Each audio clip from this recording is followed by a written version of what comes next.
ሰዎች እንዲሁም ለአጠቃላይ ለኢትዮጵያውያንም በተለይ በቴ ካሳየው ከህይወቱ ከፖለቲካ ስብዕናው እውነት ለመናገር እንደው ወደዚህ ከመምጣቴ በፊትም የሚዲያ ሞኒተር ሳረግ ነበርና በቴን ያላየውበት ሚዲያ የለም በሁሉም ዘርፍ ሄዶ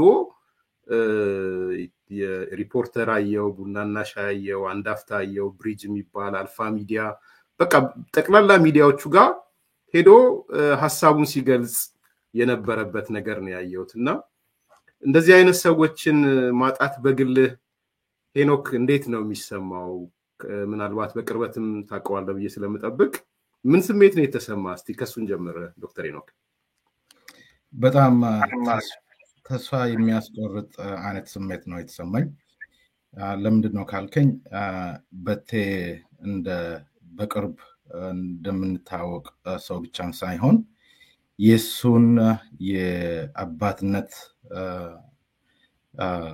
ሚናና እንዲሁም ደግሞ እሱ የሚወክለው ሐሳብ የፖለቲካን ብቻ ሳይሆን የስብዕና ወይ ደግሞ የሂውመን ዲሰንሲው በጣም ትልቅ ቫልዩ ነው ከፖለቲካ አንዳንድ ወጣ ብለ ሰውን ስትረዳ ያ ሂዩማኒቲ ቫልዩ ታረጋለህ ያን ስብዕናውን ታከብረዋለህ የቤተሰብ አባት ቤቱን የሚመራ ለዘመዶቹ የሚጨነቅ ከማንኛውም ሰው ጋር ቀርቦ መነጋገር የሚችልና የሚፈልግ ሰው እንዲሁም ደግሞ ወደፊት ተስፋ ሊጣልበት የሚችል አንድ ኦሮሞ ዜጋ ነው ያጣነው ከፖለቲካ ውጪ መጀመሪያ ላይ ይሄንን ዜና ስሰማ ጧት ከእንቅልፌ ተነስቼ ነው ያየሁት በቴ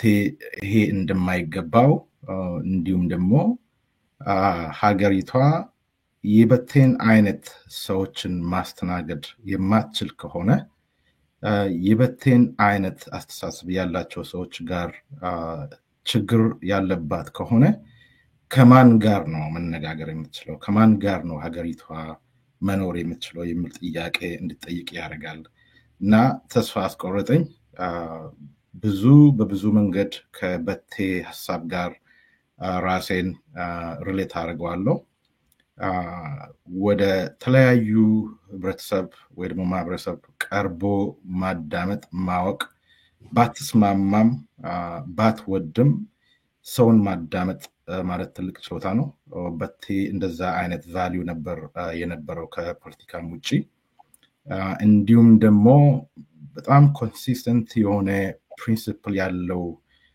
በፕሪንሲፕሉ ዘልቆ የሚሄድ አይነት ሰው ነበርና እነኚህን በጣም ኒውትራል የሆኑ ግለሰባዊ ቫልዩዎችን ስትመለከት ትልቅ ሰው ነው ያጣነው ትልቅ ጓደኛ ነው ያጣነው ትልቅ መሪ ነው ያጣነው ትልቅ የኦሮሞ ዜጋ እንዲሁም ደግሞ እዛ ሀገር ውስጥ ኢምፓክትፉል ሊሆን የሚችል ለወደፊት ሀገሪቷ ተስፋ አላት ከተባለ የዛኛው ተስፋ አባል ወይ ደግሞ አካል መሆን የሚችል ሰው ነው የጠፋው የተገደለው የተረሸነው ለዛ ነው ተስፋ ያስቆረጠኝ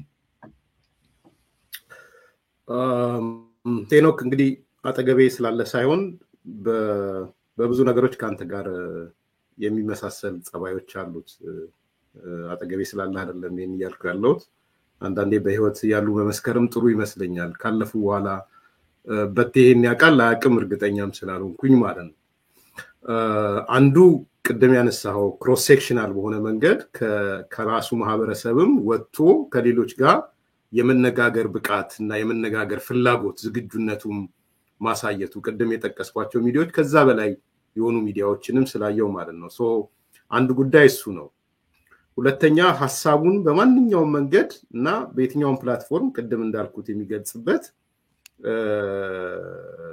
በሌላ በኩል ደግሞ አቋሙን በግልጽ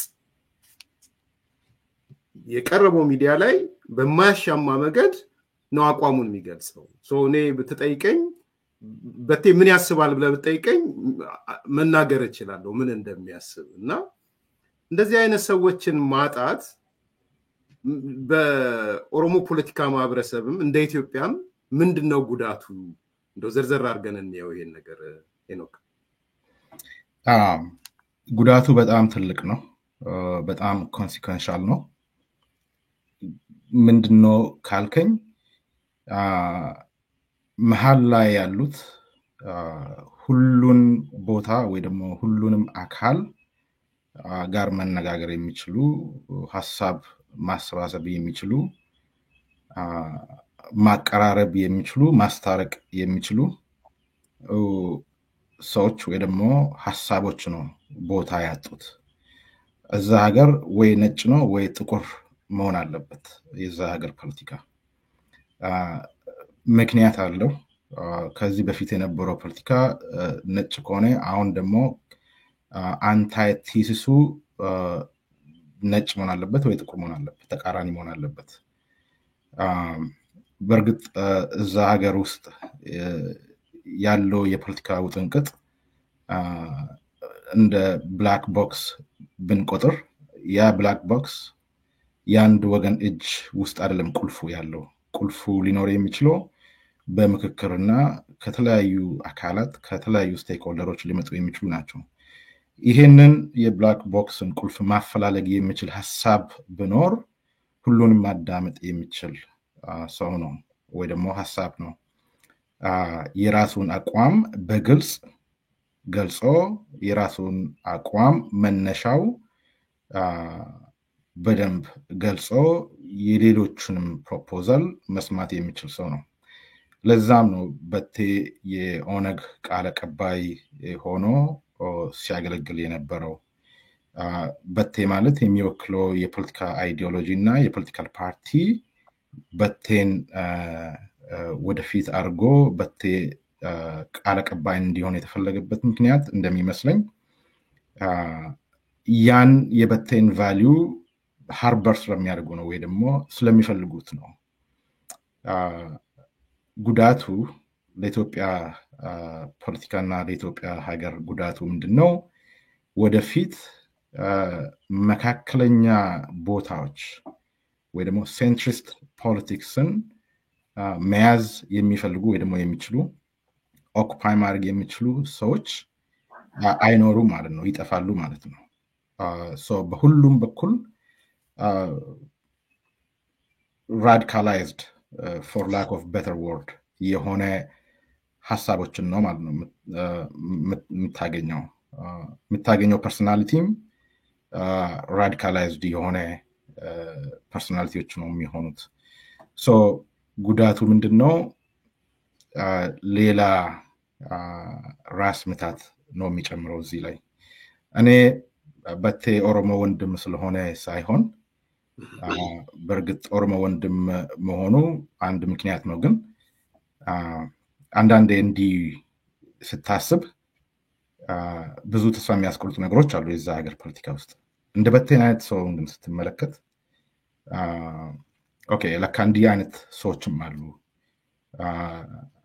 የኦሮሞ ህዝብንም ኢንትረስት ምንም ሳይሸራረፍ እየወከሉ የኦሮሞ ህዝብን አቋም ለዓለምም ማስታወቅ የሚችሉ ለሌላ ወገንም ማስተማር ወይ ደግሞ ማስታወቅ የሚችሉ ሰዎች ለካ አሉ ሊያስብል ይችላል። ለምሳሌ ብዙ ጊዜ ኢንተርቪው ካረኩት በኋላ ይጽፍልኛል ወይ ደውልልኛል እና ፈርስት ቲንግ የሚነግረኝ ነገር ምንድነው? በጣም ነው የሚያበረታታኝ። ከዛ በኋላ ይህንን ሀሳብን ይህንን አይዲያ ላይ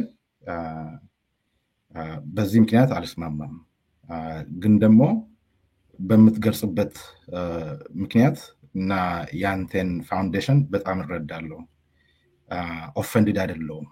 እንደዚህ አይነት ሀሳብ ማቅረብ አስፈላጊ ሆኖ አገኘዋለሁ። ስለዚህ ባልስማማም አምናት ኦፈንድድ ይለኛል። አንዳንዴ ሰዎች ሲተቹን ያይና እንደ እኛ እንኳን ያልተስማማነው ሰዎች ኦፈንድድ አልሆንን ሳንሆን እንዴት ሌሎቹ ኦፈንድድ ይሆናሉ? እኔ አልስማማም፣ ግን አይዲያውን አበረታታለሁ ይላል on many occasions። እና በጣም ትልቅ ትምህርት ነው ከዛ እስቲ አንድ ያልተስማማችሁበት ምሳሌ ትሰጠኛለህ? እንደው በዛው እየዘከር ነው እንድንሄድ እንደ ትውስታ እንድናየው። በዚህ ጉዳይ ላይ አልስማማም ያለህ አንተ አንስተኸው።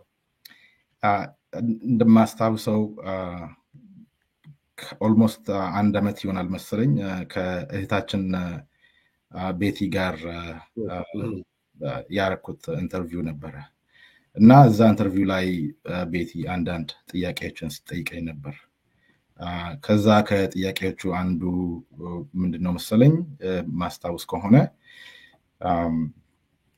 የኦሮሞን ፖለቲካ አንዱ የሸኔ ፖለቲካና ሌላው ደግሞ የብልጽግና ፖለቲካ አስመስላ ነበር ያቀረበችውና የጠየቀችኝ። ከዛ በኋላ አይ ቲንክ በኔ መልስ የሸኔ እንግዲህ ሸኔ ብላ ነው የምትጠራው ከብልጽግና አጠራር ማለት ነው። የኦነግ ሰራዊት ፖለቲካ ወይ ደግሞ አንድ ካምፕ ወደ ሜይንስትሪም ኦሮሞ ፖለቲካ አምጥቼ አይደለም መልሱን የመለስኩት።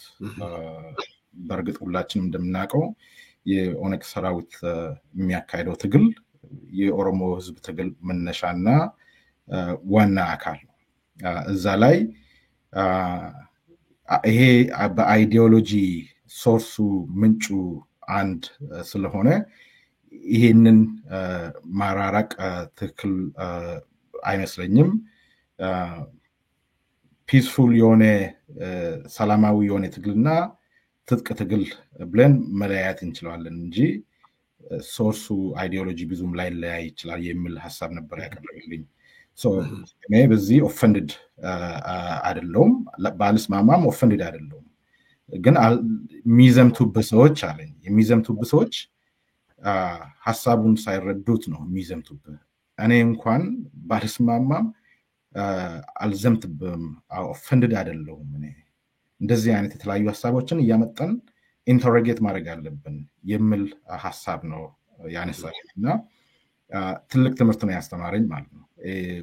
ይሄ እንግዲህ እኔ ሚስ ስፒክ አድርጌ ሊሆን ይችላል እና በቴ ረጋ ብሎ ሐሳቡን የሚያቀርቡ ነው። አንተም እንዳየው የሹምዬ ፕሮግራም ሻይ ፕሮግራም ላይ እና ይሄን እንደዚህ አይነት ቴክኒካል የሆኑ ልዩነቶች ላይ ነው እንጂ ያን ያህል ብዙም ዲፍረንስ ኖሮትም አይደለም። በነገራችን ላይ በቴ አሁን አይደለም ባህር ዳር ዩኒቨርሲቲ እያለ ተማሪዎች ውስጥ እያለ ነው የቄሮን ሙቭመንት ኤርሊ 2000s 2001 2002 2003 አካባቢ ነበር ሲመራ የነበረው። ይዘን በጣም ጀንተል ያለ ሰው፣ ተናግሮ የሚያሰማ ሰው፣ የሚያዳምጥ ሰው ነበረ እና እኔ ግን አዌር የሆንኩት የሱን ጀንቲሊቲን ያወቅኩት በኦሮሞ ፕሮቴስት ጊዜ ነው። በኦሮሞ ፕሮቴስት ጊዜ ከተደበደቡት ሰዎች ግራንድ ራሊ የኦሮሞ ግራንድ ራሊ አዲስ አበባ ላይ የተጠራው ላይ አንዱ አስተባባሪና ተሳታፊ እሱ ነበር። ዛኔ የባንክ ማናጀር ነበረ። 50 የሚሆኑና ከዛ በላይ ባንኮች ነበር ሲያስተዳድር የነበረው። እንደ ማንኛውም ሰው ጥሩ ቤት አለው፣ ጥሩ ኑሮ አለው። የህዝቡ የፖለቲካ ጥያቄ ግን አስጨንቆት ስራውንም ወደ ጎን ትቶ ወደ ፖለቲካው ሙሉ በሙሉ ኢንስቲቱሽናል ቁመና ባለው መልኩ መሳተፍ ጀመረ። ታሰረ፣ ተደበደበ፣ ቤቱ ተወሰደበት፣ ልጆቹ በእናታቸው ብቻ እንዲያድጉ ተደረገ። መጨረሻ ላይ እንደዚህ ሆነ እና የእሱን ኑሮ ስንመለከት ከተለያዩ ሰዎች ጋር ነው ማመሳስለው። ከሀጫሉ ጋር በጣም አመሳስላለሁ። ሀጫሉ አርቲስት ቢሆንም ዘፋኝ ቢሆንም ፖለቲካል ሎኬሽናቸውን ከመረመርከው ወይ ደግሞ የፖለቲካ አቋማቸውን ከመረመርከው አዳማጮች ናቸው፣ የሚያዳምጡ ሰዎች ናቸው። የራሳቸውንም ህዝብ ከመገሰጽ ወደኋላ አይሄሉም። የኦሮሞን የፖለቲካ ጥያቄ የሚሸራርፉ አይደሉም። እኛ 100% ንጹህ ነን፣ እኛ 100% አዋቂ ነን፣ ለእኛ ብቻ የሚሆን ነገር የሚሉ ሰዎች አይደሉም። ሀገር ወይ ደግሞ ህዝብ እንደዚህ አይነት ሰዎችን ነው የምትፈልገው። እንደ በቴ አይነት ሰዎች እንደነ ሀጫሉ አይነት ሰዎች ኦሮሞንም ከኦሮሞ ጋር የሚያስታርቁ፣ ኦሮሞንም ከሌላ ህዝብ ጋር የሚያስታርቁ ወይ ደግሞ ኦሮሞን ከኢትዮጵያ ጋር ሊያስታርቁ የሚችሉ ሰዎች ናቸው። ሲያስታርቁ ማለት ኦሮሞና ሌላ ህዝብ ተጣልቶ ነው ያለው የሚል እንድምታ እንዲኖረው አልፈልግም። የፖለቲካል ኮንትሮቨርሲ ነው ያለው እዛ ሀገር፣ የፖለቲካል ዲስፒዩት ነው ያለው፣ የፖለቲካል ጭቅጭቅ ነው ያለው። ይሄንን ፖለቲካል ጭቅጭቅ ውስጥ የኦሮሞን ህዝብ አቋም ከሌፍት እስከ ራይት እስከ ሚድል ግራውንድ ይዞ ማቅረብ የሚችሉ ሰዎች ናቸው እና ይህንን ማጣት ማለት ትልቅ ሀገራዊ እና ህዝባዊ ክሳራ ነው ብዬ ነው የማምነው። ጥሩ። የተለያዩ አካላት ተቋማዊ አካላት በጭካኔው ግድያው ላይ መግለጫ አውጥተዋል እና ከመግለጫውን ካወጡት ውስጥ አንደኛው የራሱ የበቴ አመራር የሆነበት ኦነግ ነው ያወጣው እና ቅድሚያም ሄኖክ ከአንተ ጋር እንድንነጋገር የፈለኩት በኦነግ መግለጫ ላይ ነው። ኦነግ እንደዚህ ነው ያለው: ይህ ጭካኔ የተሞላበት ግድያ ስልታዊና ኃላፊነት የጎደለው ተግባር ኦሮሞዎችን ጸጥ ለማሰኘት በማሰብ ነው የሚል ነገር አንዱ ፍሬዝ አንዷን ብቻ ነው ቁርጫ ወጣት። የተጠያቂነት በኋላ አመጣዋለሁ ብዬ ስላሰብኩ ነው። ኦሮሞዎችን ጸጥ ለማሰኘት ነው የሚል የኦነግ መግለጫ አለ። እንዴት ነው የምታየው? እውነት ነው፣ ኦሮሞዎችን ጸጥ ለማሰኘት ነው፣ ግን ከዛ በላይም ነው። ከዛም በላይ ነው። ኦሮሞዎችን ጸጥ ለማሰኘት የሚል የብልጽግና መንግስት ስልት ቆይተዋል ስራ ላይ መዋል ከጀመረው። ከሀጫሉ መገደል በፊት ነበር የተለያዩ ስትራቴጂዎች ተቀርጾ ኮሬ ነገኛ የሚባል ኢንስቲቱሽናላይዝድ የሆነ አካል ተፈጥሮ ተቋቁሞ ስራ ላይ ነበር ላለፉት 3-4 ዓመታት። የበቴ መገደል ኦሮሞዎችን ጸጥ ማስባል ብቻ አይመስለኝም። ማንኛውም ሰው ማንኛውም የፖለቲካ ፐርሶናሊቲ ያለው ሰው የበቴን ቦታ ወይ ደግሞ የበቴን ፖለቲካል ሎኬሽን ኦኩፓይ የሚያደርግ ወይ ደግሞ ማድረግ የሚፈልግ ሰው መጥፋት አለበት የሚል ዓላማ ይመስለኛል። ከኦሮሞም እየዘለለ ነው ማለት ነው። ተመሳሳይ አይነት ሰዎች ወይ ደግሞ መሪዎች ከሌላም ህዝብ ከአማራም ይሁን ከተጋሩ ኦር ከተለያዩ ደቡብ ክፍል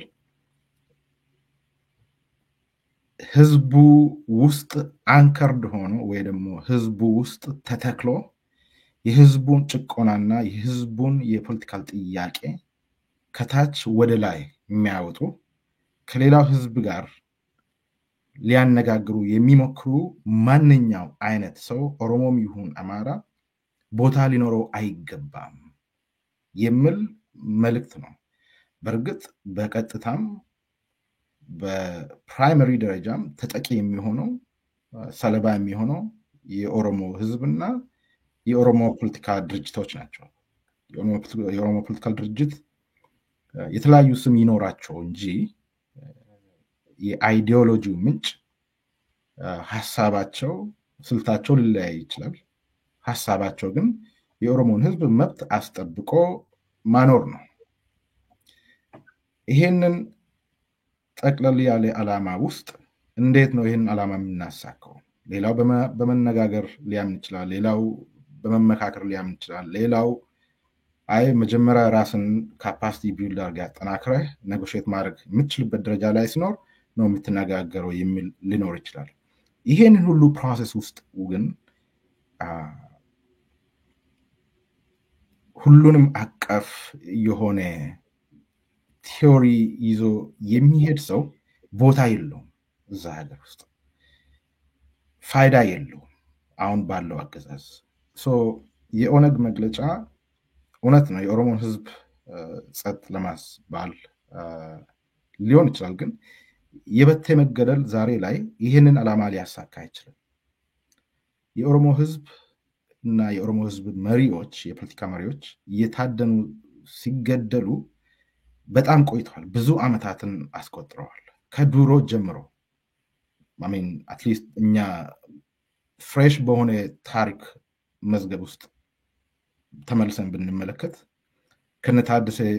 ጀነራል ታደሰ ብሩ ጀምሮ ኢትዮጵያን ያገለገሉ ግን የኢትዮጵያን ጭካኔ የተረዱ ለታ ተመልሶ የፖለቲካል ችግሩን ሪዞልቭ ለማድረግ ወደ ህዝባቸው ተመልሶ ከሌላ ህዝብ ጋርም ለመነጋገር ሙከራ ሲያደርጉ የሚገኙ ሰዎች ቦታ አይኖራቸውም፣ ይገደላሉ፣ ይጠፋሉ። በቀጥታ የኦሮሞ ህዝብ ተጠቂ ቢሆንም ዓላማው ግን እንደዚህ አይነት ጸባይ፣ የፖለቲካ ጸባይ ቦታ አይኖረውም። ይሄ ፖለቲካ ጸባይ አርቲፊሻሊ የሚጠቀመው ስልጣን ላይ ያለው መንግስት ብቻ ነው። ስልጣን ላይ ያለው መንግስት በየሲዘኑ በየወቅቱ ሲፈልግ መካከለኛ ላይ ያለው ሐሳብ ወይ ደግሞ የመካከለኛ ሐሳብ ይዘው ይቀርባል። ሲዘኑና ወቅቱ ሲሆን፣ ወቅቱ ደግሞ ሲለወጥ ሲቀየር አንድ ሳይድ ይይዛል። ሌላውን ለመውጋት ሌላውን ጸጥ ለማስባል ሲፈልግ ከዛ ደግሞ ይዞርና ሌላ ቡድን ጋር ይሄድና ያ ጫፍ ላይ ቆይቶ ይሄኛውን መልሶ ይወጋል። በየሲዘኑና በየወቅቱ ነው የሚቀያየረው። ይሄ ሉዓላዊ የሆነ መብት የሚፈቀደው ስልጣን ላይ ላለው አካል ብቻ ነው ወይ ደግሞ ቡድን ነው እንጂ ግለሰብ ወይ ደግሞ ነን ገቨርንመንታል ለሆኑ ፖለቲካል ፓርቲዎች አይፈቀድም። በጣም ሊፈቀድልህ የሚችል ፖዚሽን ምንድነው? ሎያል ኦፖዚሽን ብቻ ነው የሚፈቀድልህ። ፒስፉል ከሆንክ፣ ሰላማዊ ታጋይ ወይ ደግሞ የሰላማዊ ፓርቲ ታጋይ አካል ከሆንክ የሚፈቀድልህ ፖዚሽን፣ የሚፈቀድልህ ቦታ የሎያል የሆነ ኦፖዚሽን የሚሆን ወይ ደግሞ ክሪቲካል ሰፖርት የምታቀርብ ከሆነ ብቻ ነው እንጂ ስልጣን ላይ ያለው አካል ወይ መንግስት ክሬዲቱን ጨርሷል፣ እኛ እንመካከር፣ በጎንዮሽ እንመካከርና የመብት ሐሳብ እናምጣ የሚል ማንኛውም አካል ወይ ግለሰብ ቦታ የለውም። በቴን ያስበላው፣ በቴን ያስገደለው ያ ፖዚሽን፣ ያ ሊበራል የሆነ ፖዚሽን ነው እና የኦነግ ፒአር ወይ ደግሞ ፕሬስ ስቴትመንት there is a reality to it ግን ሞር አይዲዮሎጂካል ዲሜንሽኑን የሚያሳየን ላይሆን ይችላል ብዬ አስባለሁ። ጥሩ። ምናልባት ከኦነግ እንውጣ ደግሞ እና የኦሮሚያ ክልላዊ መንግስት መግለጫ እንመልከተውና ከዛ በፊት የቀደምት የፕሮፓጋንዳ ቅስቀሳዎች ነበሩ። እነሱንም ጠቆም አድርገን መሄድ ያስፈልጋል። የግድያው ፍንጭ ይሰጣል ብዬም ስለማስብ የተወሰነ ኦዲዮንም ለማሰማት እንሞክራለንና ለኔ ለፖለቲካ ግድያው ትልቅ ፍንጭ ያገኘሁት በቴ ኡርጌሳ ከመገደሉ አንድ ቀን በፊት ማለት ከ3 ቀን በፊት ማለት ነው፣ ሰኞ ዕለት ወደ ማታ አካባቢ በብልጽግና የሚቆጣጠራቸው ወይም የሚከፍላቸው ሚዲያዎች የተላለፈ ሰበር ዜና ነበረ። ይሄ ሰኞ ዕለት ማለት ነው። ሚዲያዎቹ ሰኞ ማታ በሰበር ዜና ያስተላለፉት በተለይ አዲስ ምንጭ የሚባል በጋዜጠኛ ውብሸት ታዬ ብዙ ሰው ስለሚያውቀው ነው ይሄን ማነሳው፣ ባለቤት የሆነበት እኔ ባለኝ መረጃ ደግሞ ኃላፊነት ወስጄ የምናገረው ይሄ ሚዲያ በመከላከያና ደህንነት ስር ሆኖ የሚሰራ ሚዲያ ነው እና የኦሮሞ ፖለቲካና ፖለቲከኞች ላይ እንዲያተኩር የተመሰረተ ነው። ለሁለት ለሶስት ከፋፍለዋቸዋል። እነዚህ የሚዲያ ላይ ያሉትን የግል ሚዲያ የሚባሉትን የትግራይ ላይ የሚያተኩሩ አሉ፣ የኦሮሞ ላይ የሚያተኩሩ አሉ፣ የአማራ ላይ የሚያተኩሩ አሉ። ሰው ግልጽ እንዲሆን ውብሸት ታዬ የያዘው አዲስ ምንጭ የሚባለው ሚዲያ የኦነግ ሸኔ ዴስክ ራሱ እስከ ዴስክ ድረስ ነው የማቋቋም ስራዎች ኢንፎርማል የሰሩት ማለት ነው እና በመከላከያና በደህንነቱ መረጃ እየቀረበለት የሚሰራ ፎከሱ ግን በኦሮሞ ፖለቲከኞች ላይ ያነጣጠረ ነው። ሌሎች አሉ ቅድም እንዳነሳሁት የአማራ የትግራይ ላይ የሚያተኩሩ በጋራም ይሰራሉ። አሁን ይሄን ውሸት ታየን ብዙ ሰው ስለሚያውቀው ከነስዩም ተሾመ የሚባለው ጋር ይሰራል። ረዳት ፕሮፌሰር አለም ነው ምናምን የሚባል ሰው አብሮ ይሰራል። ያኛው አማራ ላይ ነው የሚያተኩረው። ይሄኛው ጠቅላላ የሚፈረጁ የሚታሰሩ ምን የሚብሉትን ነው ስዩም የሚያተኩረው። ይሄኛው ኦሮሞ ላይ ነው የሚተክረው። ሌላም እንግሊዝ ሀገር ያለ አለ። እነሱ በጋራ ሆነው የሆነ እርምጃ ከመወሰዱ በፊት የሚጠቁም ነገር ነው የሚያደርጉት እና እኔ ልክ ሰኞ ዕለት የሰማው ሰዓት ይሄ ነገር አሳሳቢ ነው ብዬ ማክሰኞ ፕሮግራም ሰርቻለሁ። ቢያንስ 15 ደቂቃ ሰዎች ሄደው ሊያዩት ይችላሉ። ብሬኪንግ ኒውስ ተብሎ ነው የወጣው። እንግዲህ ትላንት ጋዜጠኛው ውብሸት ታዬ ብዙ ሰው ነው የሚያውቀው የግፍ ፖለቲከኛ በሚል ሰላማዊ ሰልፍ ሲደረግለት በሱ ስም ብዙ ነገር ሲደረግ የነበረ ሰው ነው። ዛሬ ተመልሶ የግድያው ፕሮጀክት የአፈናው ፕሮጀክት የደህንነትና የመከላከያ ተቋሙ ሲሆን እጅግ በጣም ያሳፍራል። በሰበር ዜናው ሚስጥራዊ የስልክ ልውውጥ በሚል ነው የወጣው። ይሄ ሚስጥራዊ የስልክ ልውውጥ በጃልማሮና በኦቦ ዳውድ ኢብሳ መካከል ነው የሚለው። ይሄ በጃልማሮና ኦቦ ዳውድ ኢብሳ መካከል የተደረገ ሚስጥራዊ ቃለ ምልልስ ተምብኔሉ ላይ እንደምታዩታላችሁ በግራ በኩል ጃልማሮ አለ፣ በቀኝ በኩል ኦቦ ዳውድ ኢብሳ አለ፣ መሃል ላይ ስልኩ አለ። ስለዚህ በሁለቱ መካከል የተካሄደ ነው የሚለው። ከዛ ርዕሱ የተጠለፈው የሸኔ መሪ ስልክ ነው የሚለው። ከዛ ርዕሱ ላይ ትግላችን ከእጃችን እየወጣ ነው የሚል ሐሳብ ያነሳል። ይሄ ትልቅ ሂንት የሚሰጥ ነው የሚመስለኝ። ምክንያቱም በኋላ ከኦሮሚያ ክልላዊ መንግስት መግለጫ ጋር እናስተሳስረዋል ያለውን የኦሮሞ እርስ በራስ የኦነግ ሸኔ በሚል ነው እና ምናልባት በኋላ በደቂቃዎች ሊከፋፍለው ብዬ ነው። ሙሉን ሰምተዋል ብዬ ስለማስብ እዚህ ሂንት ይሰጣል። ምንድነው ያለው ቀድሞ የተሰራው ናሬቲቭ ምንድነው የሚያሳየው? በእርግጥ ይሄ የመጀመሪያ የፕሮፓጋንዳ ቱል ነው። ግን ይሄ ፕሮፓጋንዳ ቱል ምንድነው የሚያሳየው? ማሳያው ምንድነው ብለን መገምገም አለብን። ቅድም የጠቀስኩልህ ነገር ምንድነው? በቴ ማለት የኦሮሞ ፖለቲካ መሪ ሊበራል የሆነ ሁሉንም የሚያነጋግር ሰው ነው። የኦሮሞን ፖለቲካ ኮምፕሬሄንሲቭሊ አንደርስታንድ የሚያደርግ ነው። የኦሮሞን ፖለቲካ በአንድ ወገን ብቻ ወይ ደግሞ በአንድ ቡድን ብቻ ተነጥሎ ግቡን የሚደርስ ነው ብሎ አያምንም። በቴን ለማጥቃት መጀመሪያ በቴን ቤት ማፈላለግ አለበት። የፖለቲካ ቤቱን አፈላለገ እዛ ቤት ውስጥ መክተት አለበት። በቴ የሚሰራው አለቃው ጃልዳውድ ኢብሳ ነው። ጃልዳውድ ኢብሳ ማለት የኦነግ መሪ ማለት ነው። ኦነግ በህጋዊ መንገድ ሀገር ቤት ተመልሶ ተመዝግቦ ምርጫ ውስጥ ለመሳተፍ መብት ያለው ህጋዊ የሆነ ፓርቲ ነው። በቴ የሚንቀሳቀሰው የሚያምነው በዛ ድርጅት ነው፣ የሚወክለውም ያን ድርጅት ነው። በቴ ላይ ክስ ለማሰባሰብ በቴን ከመሃል አባረ ወደ ጫፍ መውሰድ አለበት። ወደ ትጥቅ ትግሉ ሄደ ማስገባት አለበት። አሁን ጃልመሮና ጃልዳውድን ንግግር ጠለፈን ብሎ የሚያሳዩን አንደኛው ጃልመሮና ዳውድ መካከል ንግግር እንዳለ፣ ግንኙነት እንዳለ፣ ቼን እንዳለ ለማሳየት ነው። ይህንን ቼን ካሳየ በኋላ አዲስ አበባ ውስጥ ተመዝግቦ ያለውን የኦነግ ህጋዊ የሆነ ፓርቲን ወስደ ወደ አሸባሪ ተብሎ የተፈረጀው ፓርቲ ጋር አገናኝተ አንድ አርገ አደባልቀ በቴንም እዛ ውስጥ አርገ ትመታዋለህ ማለት ነው። አሁን ከበቴ ቀጥሎ ለዳውድ ሊሆን ይችላል የሚመጡት፣ ላይሆንም ይችላል አላቅም። ዳውድ ያለውን ዲልና ዳውድ በምን አይነት ፎርሙላ እየኖረ እንደሆነ እሱ ነው የሚያውቀው። ግን ዳውድ አካባቢ ያሉት ወጣት የሆኑ የኦሮሞ ትግል መሪዎች እንደ በቴ አይነት ማስዳት አለብህ። ከዳውድ ማስዳት አለብህ። ዳውድን ብቻውን ማስቀረት አለብህ።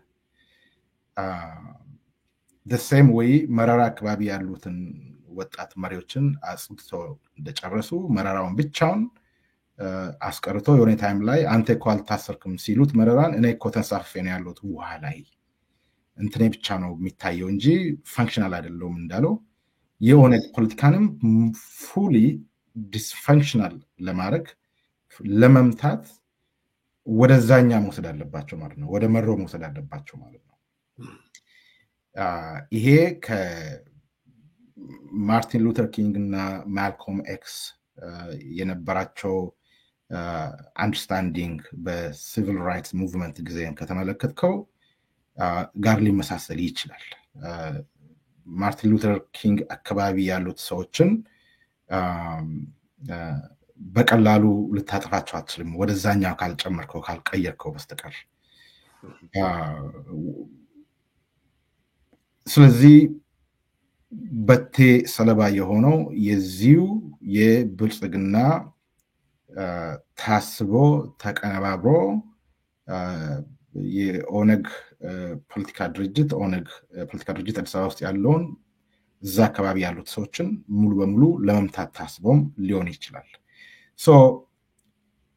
ለዳውድ ቀጥሎ የሚመጣው ምንድነው? ወይ ደግሞ ሌሎቹ ለቀሩት ሰዎች ምንድነው ቀጥሎ የሚመጣው? አናውቀውም። በቴን ለምንድነው ፎከስ ያደረጉበት? ብዙ ሌሎች ተጨማሪ ምክንያቶቹ ሊኖሩ ይችላሉ። ግን በቴን ማጥፋት ከፈለክ ምክንያቱን ማዘጋጀት አለብህ። ምክንያቱን ምን እንደሆነ ሰዎች እንዲገዙ ማድረግ መቻል አለብህ። የዛኛው መነሻ ፕሮፓጋንዳ ይመስለኛል የነገሩን ያሳዩን። ዛሬ ላይ ለምንድን ነው ይሄ ፕሮፓጋንዳ የወጣው? ዛሬ ማለት ያው ከትናንትና ወይ ከትናንትና በፊትም ሊሆን ከትናንት ወዲያ ድርጊቱ ከመፈጸሙ አንድ ቀን በፊት ድርጊቱ በቴ ከመገደሉ አንድ ቀን በፊት መውጣቱ የዚህኛው ፕሮጀክት ዋና ዓላማ ነው ማለት ነው። ይሄ ካለፉት ብዙ ተሞክሮዎች አሉ። የሃጫሉ መገደል ላይ የተደረጉ ነገሮች ነበሩ። ሃጫሉ ኦኤምን ላይ ኢንተርቪው አድርጎ እንደወጣ አንድ ሰው ደውሎ የሆነ ነገር ይነግረዋል። እዚህ ጋር እንደዚህ ማለት ተሳስተሃል፣ እዚህ ጋር ትክክል አይደለም፣ ይሄ የኦሮሞ ህዝብ ጠላት እከሌ ነው፣ ሸኔ ነው፣ ኦነግ ነው፣ ስለዚህ በጣም ትልቅ ተሰርታል ነው ያሉት። ከአንድ ኢንተርቪው አድርጎ እንደወጣ ከዛ በኋላ ብዙ የተሰሩ ስሪቶችና ፕሮጀክቶች ነበሩ። ከመገደሉ በፊት መንገዱን ማመቻቸት ነበረባቸው። ይሄኛውም ለበቴ መንገዱን ለማመቻቸት ሊሆን ይችላል የሚል የፕሮፓጋንዳ ቱል ነው ብዬ ነው የማስበው። በበቴ ላይ ቆም ይችላል ይሄ ነገር። ይሄንን ለምንድነው ያልኩበት ምክንያት የኦሮሚያ መንግስት ነኝ ብሎ ራሱን የሚጠራ አካል ትናንት ማስታወቂያ ወይ ደግሞ መግለጫ ሲያወጣ መግለጫውን 2-3 ነበር ያነበብኩት። ማን ነው ኦዲየንሱ? የዚህ መግለጫ ኦዲየንሱ የሚል እያየሁት ነበር። ለማን ነው የተጻፈው? በእርግጥ ያው ሁሉም ያነባል፣ ግን ማንን ታሳቢ አድርጎ ነው? የጸሐፊው ጭንቅላት ውስጥ ያለው ሰው ማን ነው? ማንን እያሰበ ማንን እያስጠነቀቀ ነው ይህን ማስታወቂያ የጻፉት ወይ ደግሞ ይህን መግለጫ ያወጡት ብዬ ሳስብ መግለጫው የወጣው ለኦነግና ለዳውድ ነው። ማስጠንቀቂያ ነው ሰጡት። ማስጠንቀቂያ ውስጥ ምንድነው የሚለው? እንደውም እናሳስባለን ይላል መጨረሻ ላይ። በቴ የተገደለው የተለየ ሀሳብ፣ የፖለቲካ ሀሳብ ከመንግስት ጋር የሚቃረን ፖለቲካ ሀሳብ አለው፣ ለዛ ነው የተገደለው ብላችሁ ህዝቡን ለማነሳሳት የምትሞክሩት እንድትታቀቡ እናሳስባለን ይላል። ከላይ እስከታች ከማን ጋር እየተነጋገረ እንደሆነ ማንን እያሳሰበ እየሆነ ይነግራል። ከኦነግ ሰራዊት ጋር ጦርነት ታውጆ ነው። ምንም ዛሬ ላይ አይደለም ኦነግ ሰራዊት ወይ ደግሞ መሮን የሚያሳስቡት ወይ ደግሞ መግለጫ የሚያወጡበት ዛሬ ላይ አይደለም። እስከ ዛሬ ድረስ ኦነግ kind of dormant ወይ ደግሞ ፓሲቭ ነው። ስሙ ወይ ደግሞ አይዲያው ነው እንጂ ተንቀሳቃሽ አመራሩ ድርጅቱ ፓሲቭ ነው፣ ዶርማንት ሆኗል። ቤት ውስጥ ወይ ደግሞ ቤዝመንት ውስጥ ታጉሮ ነው ያለው። ወይ ከዛ አካባቢ የተነሱ እንቅስቃሴዎች ወይ ደግሞ ሞር አሰርቲቭ እየሆኑ ጀመሩ ሊሆን ይችላል። አስታውሳለሁ ከኤምባሲ ሰዎች ጋር ከተለያዩ አምባሳደሮች ጋር ይጋበዙና ሀሳብ ስጡ ሲባሉ ይሰጣሉ መሰለኝ። ይሄ ግልጽ ነው። ኢን ፓብሊክ ያለው ኢንፎርሜሽን ነው ማወራለህ። ከፕሪቶሪያ በኋላ እነሱን ሲያማክሩ ስለ ፕሪቶሪያ ሀሳብ አቅርቦ ነበር። አሁን ላይ ኦነግ ከፓሲቭነት ወይ ደግሞ ከዶርማንትነት ሜቢ ወደ አሰርቲቭነት እየመጣ ሊሆን ይችላል፣ አላቅም። ይሄ የኔ ግምት ነው። እና ማስጠንቀቂያ የተሰጠው ለኦነግ እና ለኦነግ መሪ ነው ያሳሰቡት። እንደዚህ አይነት ሀሳብ አቁሙ ወይ እናንተ ቀጣይ ትሆናላችሁ የሚል ማሳሰቢያ ሊሆን ይችላል። ይሄ ፋርፌች ሊሆን ስፔኩሌሽን ሊሆን ይችላል፣ አላቅም። ግን ይሄንን ነው ሪዝነብሊ ፎርሲ ማድረግ የምንችለው ወይ ደግሞ መገመት የምንችለው። ዘግይታችሁ ለገባችሁ ሰዎች ጋዜጠኛ ውብሸት ታዬ በቴ ከመገደሉ አንድ ቀን በፊት በሰበር ዜና ያወጣውን ነው እየተነጋገርን ያለ ነው። ያ የግድያውን ሂንት ይሰጣል አይሰጥም የሚለው ላይ ነው ሀሳብ እየተለዋወጥን ያለ ነው። እነ ጋዜጠኛ ውብሸት ታዬ በደህንነትና በመከላከያው ስር ባለ የሚዲያ ዘርፍ የሚሰሩ ናቸው። ከዛ ተለቀቁ የተባሉ የስልክ ልውውጦች የተለያዩ ነገሮችን ነው የሚያመጡት። ጋዜጠኛ ውብሸት ያው ኦሮምኛም ተናጋሪ ስለሆነ በኦነግ ሸኔ በኦሮሞ ፖለቲከኞች ዙሪያ እንዲሰራ ነው የተመደበው። ሌሎች በአማራ በትግራይና በአጠቃላይ የተመደቡ ሰዎችም አሉ። ቅድም ስማቸውን አንስቻለሁ። እኔ ሶስት ነገሮች አየሁኝ ሄኖክ፣ ያንተን ሳመራይዝ ለማድረግ ነው ለሰዎችም። አንደኛው እንዳልከው ኦነግና ጫካ ያለው ጃልማሮ ግንኙነት አላቸው የሚለውን ነው አንድ ማሳየት የፈለጉት፣ ፎቶውንም አድርገው ማለት ነው። እሱ የሚያመጣው ነገር አለ ማለት ነው። ሁለተኛ በጃልማሮ ተናገረ ብለው የሚያቀርቡት ነገር ኦቦ ዳውድን ሲሰድብ ነው የምትሰማው። አለመስማማታቸውን ነው የሚያሳዩት። ትግላችሁን ገደላችሁብን፣ የእናንተ ትግል እስከ ህፃን፣ አንተ በሽምግልና እድሜ ወደ ህፃን ተቀይረሃል፣ እንዳንተ ያለው ከመፍሰል ይልቅ አሯል ሁሉ የሚል ነገር እንዳለ በኋላም ላይ ብንሰማው ብጅታ ፈጥራችሁብናል፣ አሁን እኔ መምራት አልቻልኩም፣ በጣም ተቸግሬያለሁ፣ አጓጉል መስመር እየተያዘ ነው ትግሉ፣ ችግሩ እንዳይፈታ እንቅፋቶች አሉ፣ አንዳንዴ እልሁን በህዝብ ላይ ለመወጣት የሚፈልጋለ።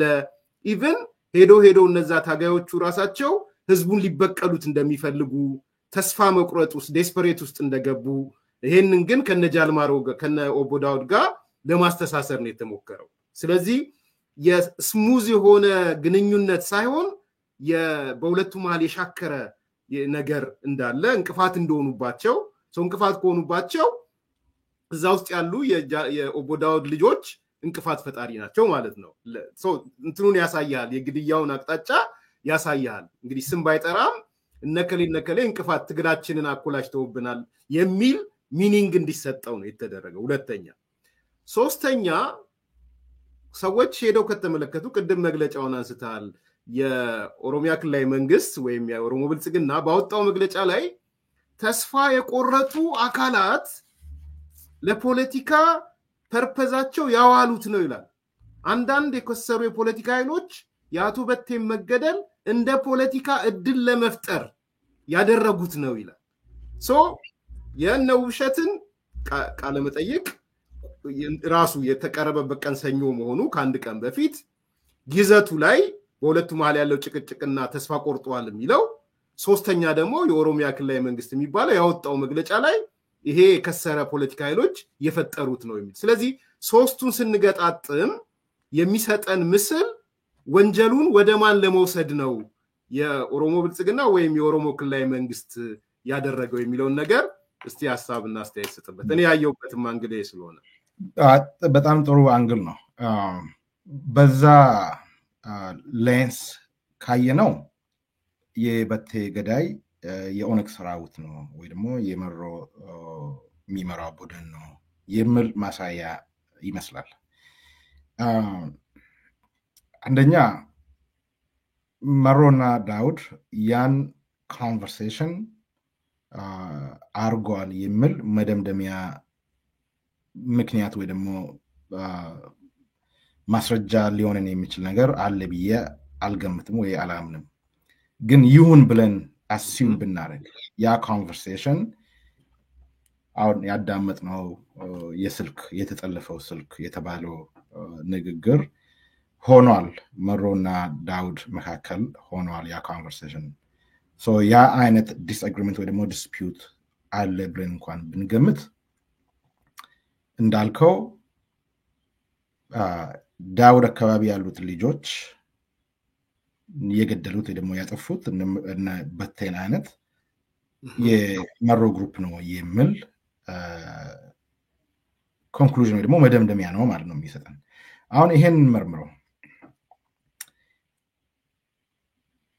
ሀጫሉ ሲገደል ብዙ ስልኮች ወጡ፣ ተጠልፎ ወጡ። ሀጫሉን ሲያስቦኩ የነበሩት በስልክ እያስፈራሩ የነበሩት የኦነግ ሸኔ ወጣት ልጆች ብሎ ብዙ ስልኮችን ሲያወጡ ነበር። የተጠለፈ ስልክ እያሉ ስልክ ቁጥሩን እንኳን እያወጡ ነበር። እኔ እከታተል ነበር ስልክ ቁጥሩን ሁላ ከኢቲቪ ሲያቀርብ የሆነ ጨረፍታ ላይ ስልክ ቁጥሩን ያገኙትና ስልክ ቁጥሩን ወስጄ ብዙ some kind of forensic የሆነ ምርመራ በራሴ በኦፐን ዴታ ውስጥ ያለው እንትን ተጠቅሜ አካጄ ነበር እና ዘማሪ የሆነ አንድ ግንቢ አካባቢ ያለው ቸርች ውስጥ የሚዘምር አይነት ሰው ስልክ ነበረ መጨረሻ ላይ ያገኘሁት ኢቲቪ ሲያቀርብ ነበር። እስከዛሬ ድረስ ቸርች ውስጥ የሚዘምር ኪቦርድ የተጫወተ የሚዘምር አንድ ወጣት ልጅ የ18 ነው 19 ልጅ ስልክ ነበር ኢቲቪ ሲያስተላልፍ የነበረው። ከዚህ ስልክ እየተደወለ ሀጫሉን ሲያስፈራራ ነበር ብሎ ማለት ነው። ከዛ በኋላ ያን ስልክ ቴሌ ላይ ወደ እኔ ስም ቀየሩት። ሄኖክ ገቢሳ ስልክ ይላል ቴሌ ላይ ስንመረምረው። ይሄ ሀጫሉ ሲገደል ነው። ይሄ አንድ ቀንም አስቼም አላቅም፣ እንደ ትልቅ ኢሹ አድርጌ አላቅም። ለምንድነው ያነሳው እዚህ ጋር ሀጫሉን ማን ገደለ ለማለት ወይ ደግሞ ማን እንደገደለ ለማሳየት አርቲፊሻል የሆነ ፕሮፓጋንዳ ቀደም ተብሎ ነበር የተዘጋጀው። ሀጫሉ መገደል እንዳለበት ፖለቲካሊ የተወሰነ ነገር ነው። ጥቅሙ፣ ዓላማው፣ የሚያመጣው ዩቲሊቲው ተወስኖ ተመርምሮ ተገምግሞ ባለቤቱ ግን ማን ይሁን የሚል ኦልሬዲ ታስቦበት ተሰርቶ ነው።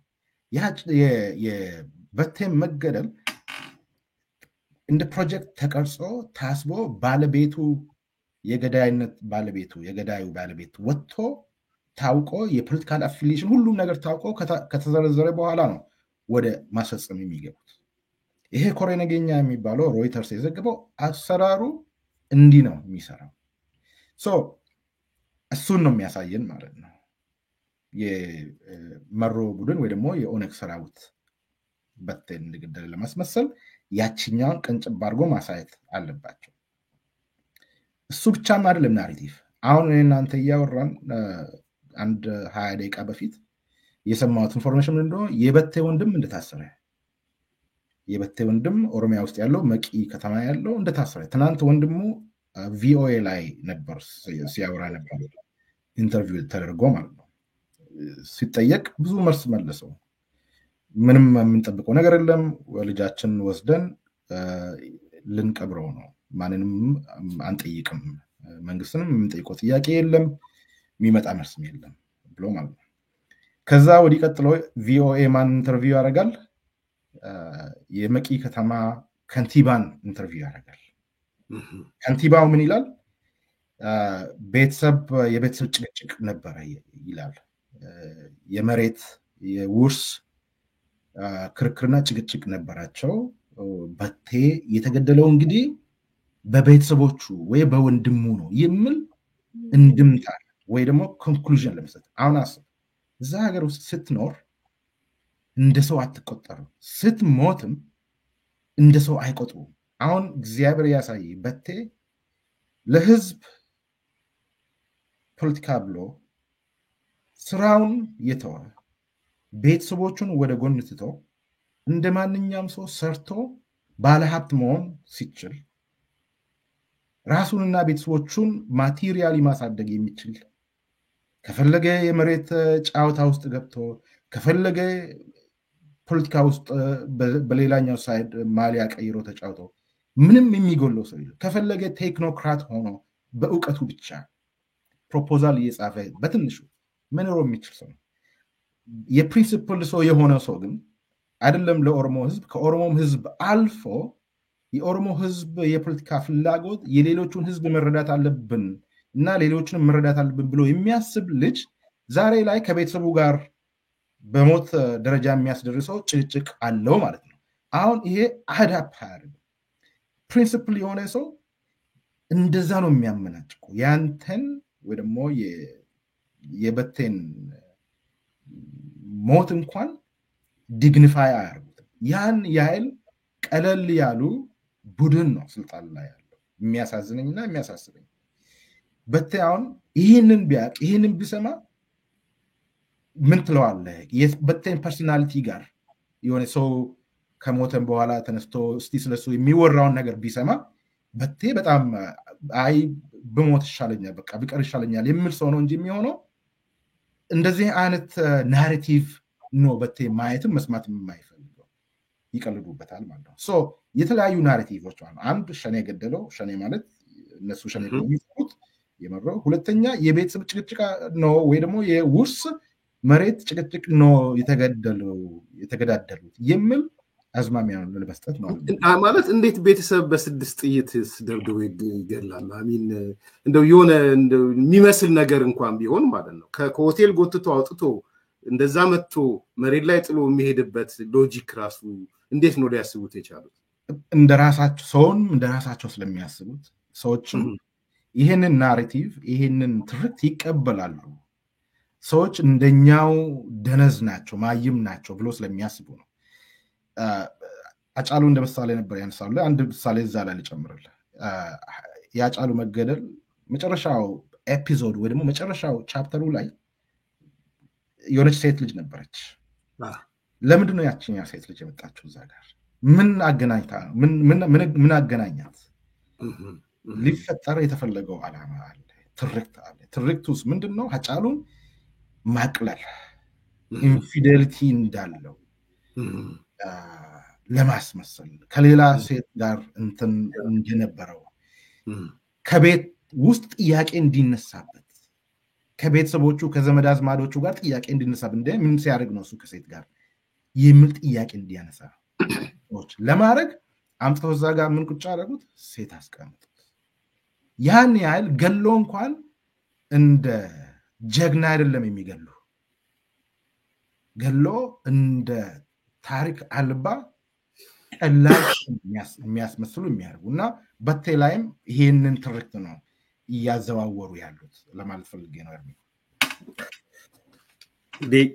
ጋዜጠኛው ሸታዬ በጣም የሚያሳዝን ድርጊት ነው እየፈጸምክ ያለው በግልጽ መናገር ፈልጋለሁ ከነ ስዩም ተሾመ ጋር ተደረበ በዚህ መልኩ ለጮህለ ማህበረሰብም ለሆንክበትም አይ ቲንክ የዝዋይ የባቱ ልጅም ይመስለኛል እንዲህ አይነት መሳሪያ ሆኖ ማገልገል በራሱ በጣም አሳፋሪ ነው ሰዎች በደንብ እንዲረዱት ከግድያው በፊት የነበረ በሰበር ዜና የወጣ ኦዲዮ ነው ደን ስልክ ተገኘ ተብሎ በቦዳውድና በጃልማሩ ማከል ተካሄደ የሚል ነው ዘግይታችሁ የገባችሁ ሰዎችም እንድትረዱት ማለት ነው ሶ እዛ ላይ ያለ ፍንጭ የሚሰጡ ነገሮች ነው ያነሳ ነው በአንድ በኩል በነጃልማሮን ራሱ ነቦዳውድን ከነጃልማሮ ጋር ይገናኛሉ ብሎ ሌላ የአሰራ ፕሮጀክት የእስር ፕሮጀክት በሽብርተኛ ጋር ይገናኛሉ ሚል በሌላ በኩል በጃልማሮና በነቦዳውድ መካከል ግጭት ተፈጥሯል ስምምነት የለም ተስፋ መቁረጥ ውስጥ ገብተዋል ተስፋ መቁረጥ ደግሞ ሲገባ የሆነ እርምጃ ለመውሰድ የሚሄድበት እነ ጃልማሮ ትግላችንን አዳከማችሁ ብሎ የሚያስቡት እነ ኦቦ ዳውድን እንደሆነ ይሄ ደግሞ ሶስተኛ ሲመጣ የኦሮሞ ብልጽግና ወይም ኦሮሞ ክልላዊ መንግስት መግለጫም ሲያወጣ የአንዳንድ የከሰሩ ፖለቲካ ኃይሎች ብሎ ግድያውን ወደዛ ወደ መጎተት ሄደ ነው። አሁን ደግሞ ሄኖክ የሚነግረን ዝቅታ ውስጥ ገብተው ደግሞ ወደ ቤተሰብም የመውሰድ ጉዳይ ነው እና ይህንን በደንብ ሰው ጭንቅላት ውስጥ ሊያስቀምጠው ይገባል ብዬ አስባለሁ። እንደው ከዚህ ከምርመራና ከተጠያቂነት ከገለልተኛ ጋር እያይዤ ላንሳው ሄኖክ እንደ ህግም ሰው እና እንደ ኤክስፒሪየንስም ቅድም ያጫሉንም ደጋግመህ ስላነሳ ኦነግም ራሱ ምርመራ ይካሄድ በገለልተኛ ብለዋል። የአሜሪካ መንግስት የሰብአዊ መብት ኮሚሽኑ ዶክተር ዳንኤል እሱም እንደዛ አይነት ነገሮች አንስተዋል። do you think ገለልተኛ ምርመራ ይካሄዳል? ተጠያቂነት ይመጣል? ፍትህ ይረጋገጣል ብለህ ታምናለህ ሄኖክ? እሱ እኮ መጫወቻ እኮ ነው። ገለልተኛ ምርመራ ይካሄድ የምትለው ህዝባዊ የሚመስል የሆነ መንግስት ስልጣን ላይ ሲኖር መሰረታዊ የሆኑ ፒስ ኤንድ ሴኩሪቲ ሰላም ሀገር ውስጥ ሲኖርና ፋንክሽናል የሆነ ኢንስቲትዩሽን ሲኖር እንደዛ ነገር ተጠይቀዋለህ። በቴ ትልቅ ሰው ነው ያጣ ነው። በእርግጥ ናሽናሊ ኮንሲኩዌንሻል የሆነ ኢምፓክትፉል የሆነ ሰው ነው ያጣ ነው። እስከዛሬ ድረስ እዛ ሀገር ውስጥ ተካሂዶ ከ1 ሚሊዮን ህዝብ በላይ የተገደለው ጦርነት ላይ የትኛው ተጠያቂነት መጥቶ ያውቃል? ሀጫሉ ተገሎ እስከዛሬ ድረስ ምስቱ፣ ቤተሰቦቹ፣ ልጆቹ ፍትህ ፍለጋ ዞሮ መጨረሻ ላይ ዝም ብሎ የተቀመጡበት ጉዳይ ላይ መች ተጠያቂነትና ምርመራ ተካሂዶ ያውቃል?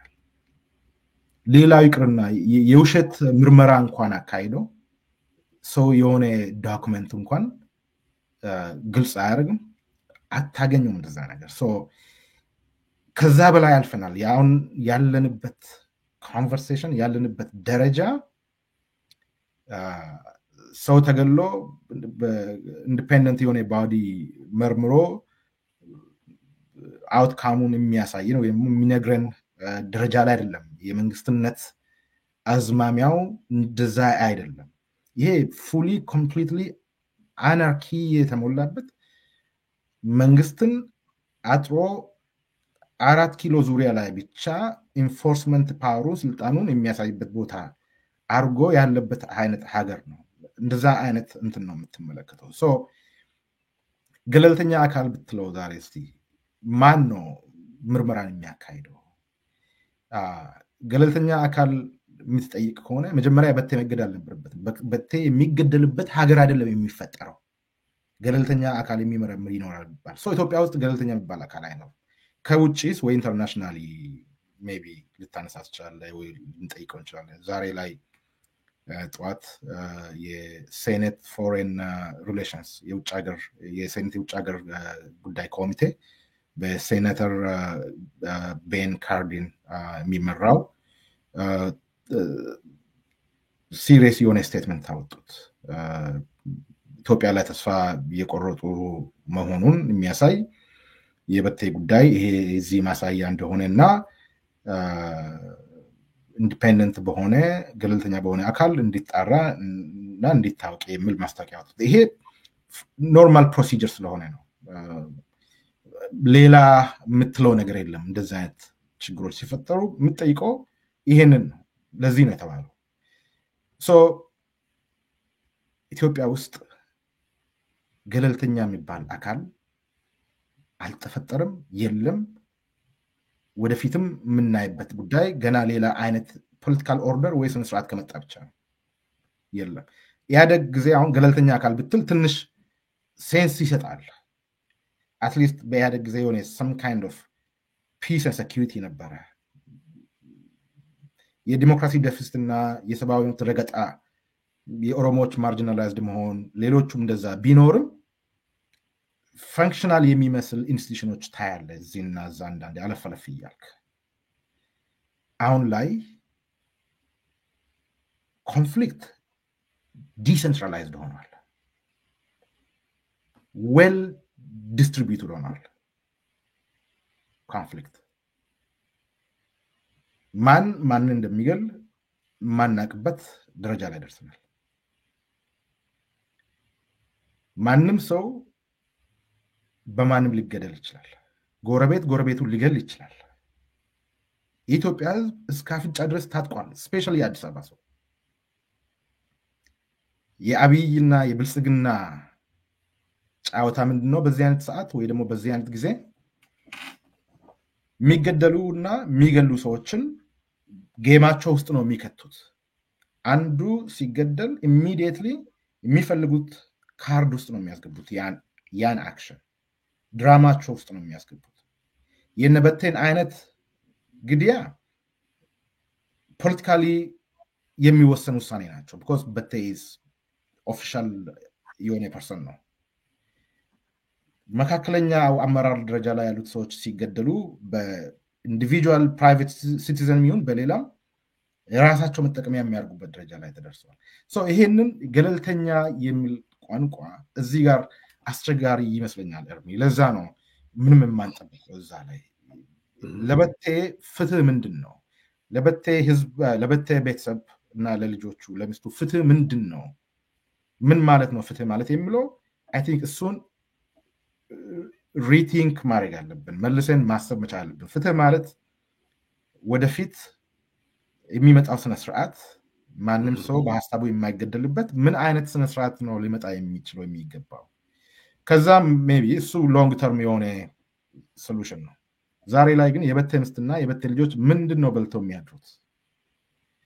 እንዴት ነው ወደ ትምህርት ቤት የሚሄዱት? በምን ብር ነው የሚማሩት? አስታውሳለሁ ከ1 ዓመት በፊት ከእስር ቤት እንደወጣ ልጆችን የማስተምርበት ትምህርት ቤት አጣው ሲል ነበር። የምታውቁት ቦታ ካለ አግዙን፣ እርዱን ሲል ነበር።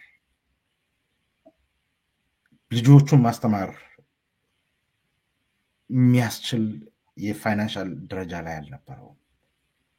ይሄ ልጅ እውቀት አጥቶ ሳይሆን፣ ትምህርት አጥቶ ሳይሆን፣ ስራ አጥቶ ሳይሆን የተዘረጋው ስነስርዓት ለበቴ አይነት ዲሰንሲ ቦታ ስለሌላት ነው። በቤተሰብ ደረጃ ፍትህ ማለት ሜቢ እነኚህን ቤተሰቦች መርዳት ሊሆን ይችላል። ልጆቹን ወደ ትምህርት ቤት መመለስ ሊሆን ይችላል። ሚስቱ ለልጆቹ 4 ለበቴ ልጆች ምግብ የምታበላቸውን ገንዘብ እርዳታ መስጠት ሊሆን ይችላል። የበቴን ሌገሲ ግን የበቴን ሀሳብ ወደፊት ግን የሚያረጋግጥ ስነስርዓት ምንድን ነው የሚለው የሁሉም አካላት ድርሻና ሀሳብ ነው የሚሆነው። በመጨረሻ ላነሳው ነበረ ሄኖክ፣ የኦሮሞ ወጣቶች ወይም ኢትዮጵያም ጨምረን ከበቴ አሴ ሌጋሲ ሊወስዷቸው ይገባል ብለህ የምታስባቸው 1-2 ነገሮችን እንድትነግረኝ ነው። በቴን ሲያስቡ የኦሮሞ ወጣቶች ምን ያስቡ? ከድጋፉ ከእርዳታው ከምናምኑ ከቤተሰብን ማቆየቱ በተጨማሪ ፖለቲካሊ ስንነጋገር ምን ሌሰን እንውሰድ ከሱ? ምንድነው ሌጋሲው የሚለውን 1-2 ነጥብ በዶክተር ሄኖክ እይታ እሱን አንሳል። አንደኛ ከበቴ የሚወስዱት ጀግንነት ነው። ጀግንነት ማለት በራስ መተማመን ማለት ነው።